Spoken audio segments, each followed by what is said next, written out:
Hello, everyone. Culture is a common way of life that people have, and there are various cultures in our society. Culture includes the way people dress, the food they eat, and the house they live in. Today, we're going to learn about food culture around the world. There is nothing like food to understand a foreign culture. Through food, you can find out what the weather is like in the country, what religion they are, and what food ingredients they use. Today, we will compare the food and dining etiquette of various countries with our country, cultivate the right attitude to understand other cultures, and think about cultural relativism together. First of all, let's see how many foreigners live in our country. According to data released by the government last year, 1,695,643 foreigners living in Korea have not acquired Korean citizenship, and 366,454 foreigners out of them are living in Seoul. In Gyeonggu, there are 54,878 foreign residents in total, and the number of foreigners who don't have Korean citizenship reaches 45,610. Gyeonggu has the largest number of foreign residents among 25 districts of Seoul. So, what nationality do the majority of foreigners live in Gyeonggu? Let's take a look at each country's national food and food culture by ranking based on the number of foreign residents who have not acquired Korean citizenship. First, the 10th place is the Philippines. There are 106 Filipino foreigners living in Gyeonggu. The representative dishes of the Philippines include lechon, which is made of whole roasted piglets, pancit, a stir-fried noodle similar to Korean japchae, and adobo, which is similar to our galbijim, braised short ribs, or jimdak, braised spicy chicken with vegetables. In the Philippines, burping after eating food is the highest form of compliment to cooking. In Korea, burping is usually considered disrespectful, but in the Philippines you can burp freely after a meal without worrying about it. Myanmar and Canada are tied for 8th place, with 112 Myanmarese and Canadians each. Myanmar's representative foods include mohinga, based on the broth of freshwater fish such as catfish, shan noodles, shan khao sui, a rice noodle dish that is served with a chicken tomato sauce, and taman kyo, Myanmar-style fried rice consisting of main ingredients such as chicken, shrimp stir-fried with cold rice. In Myanmar, it is a tradition to take care of guests by their side rather than having a meal with them. It is etiquette to put side dishes on top of the guest's rice when eating, so it is better to tell them about foods you can't eat in advance. Also, it is rude to make a noise while eating, so make sure to eat carefully and not make sounds.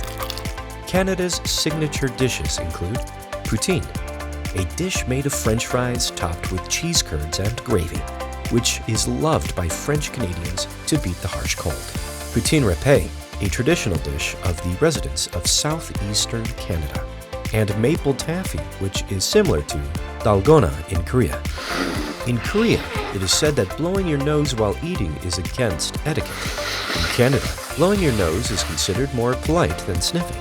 Also, it is better to wait until the food cools down instead of blowing on it. Taiwan took the 7th place with 145 residents. Taiwan's national dishes are nu ro mien, a national beef noodle soup dish, oa chen, a soft-textured oyster omelet, and ji pai, which is crispy fried chicken that is thinly spread out.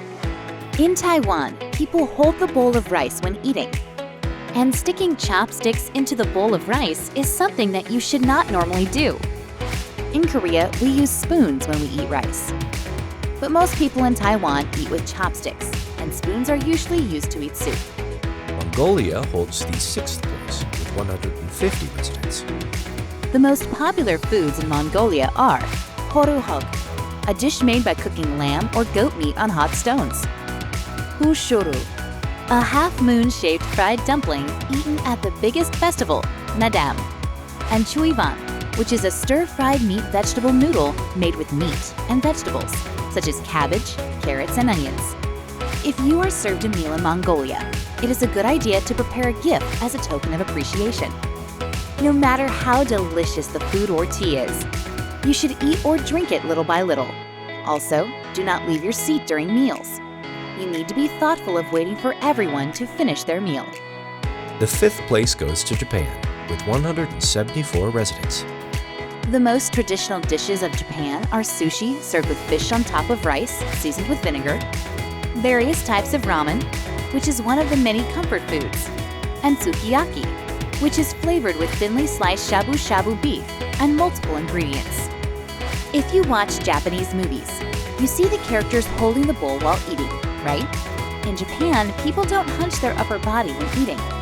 Unlike us, they rarely use spoons and sip soup directly from the bowl. It is considered rude to make noises when eating. However, making slurping sounds when eating noodles is an expression that you are enjoying the meal. The United States was ranked 4th with 349 residents. The representative dishes of the United States include hamburgers, which we are very familiar with, clam chowder, a soup dish with clams, pork, and vegetables, and eggs Benedict, a sandwich that Americans love to eat for breakfast or brunch. In Korea, mukbang is very popular. It is a live-streamed video where viewers watch the host eat while making a sound. In the United States, however, making noise or talking with your mouth full while eating is considered disrespectful. Also, don't forget that you need to have permission when you bring someone else's food or hand over your own. The third place is Thailand, with 364 residents. Thailand's national dishes include Tom Yam Goong, Thai soup, a soup boiled with shrimp, Pad Thai, which is a stir-fried dish made with rice noodles, and suki, which is similar to our shabu-shabu. In Thailand, leaving chopsticks in a bowl is considered bad manners because it means death. If you need to use a fork, don't put food in your mouth with a fork. Forks are only used for picking up food. Vietnam ranked in second place with 511 Vietnamese. The national dishes of Vietnam include pho, a soup dish consisting of rice noodles, meat, bean sprouts, coriander, and lime juice. Bánh xào, Vietnamese crepes with vegetables, meat, and seafood on rice flour dough. And banh mi sandwiches that are crispy on the outside and soft on the inside. The eating habits of Vietnamese show well the features of communal living. They serve food in a large bowl and place it on the table to share food together. When you're finishing, put your chopsticks down neatly on the rice bowl. And you can show kindness by picking up food with the chopsticks you used and placing it on the other person's rice bowl. And finally, which country took first place? Drum roll, please. As you might have guessed, it is China. There are 42,880 Chinese foreign residents living in Gurugu. The most popular Chinese dishes are hot pot, which is similar to Korean shabu-shabu, mala shangwa, a stir-fry of various kinds of meat, seafood, and vegetables with mala sauce, and dim sum, similar to our dumplings. Usually, Koreans prefer not to leave food on the plate. In China, however, it is the opposite. Leaving behind an empty plate is a sign that you're still hungry. Also, you had better not to turn the fish over when eating, because it is considered as an ominous sign that your business may go bankrupt. Like this, there are a variety of food and dining etiquettes around the world. Food has been developed by the people of the country to best adapt to the own environment. And dining etiquette is customs and norms originated from the way people live, and as well as valuable cultural assets. I hope that it was a good opportunity to respect and understand other cultures through today's lessons. Respecting and learning from different cultures is the first step for intercultural understanding.